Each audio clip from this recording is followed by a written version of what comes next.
5 күннен кейін қазақстандықтар үшін маңызды саяси науқан президент сайлауы өтеді.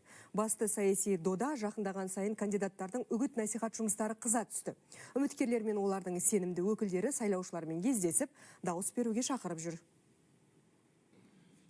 Президенттікке кандидат Қасым-Жомарт Тоқаевтың республикалық қоғамдық штабы Маңғыстау облысының сайлаушыларымен кездесті. Жамалай ЛТД арнайы киім және аяқ киім өндіретін фабрикаға барған штаб мүшелері кәсіпорын ұжымымен бизнесті қолдау шаралары туралы пікір алмасты.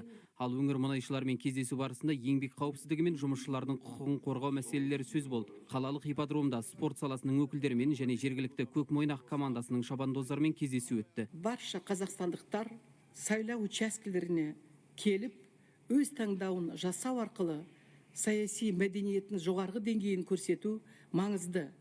Әрбір келген қазақстандық ең біріншіден сайлауды өзінің бақытты болашағы үшін дауыс береді.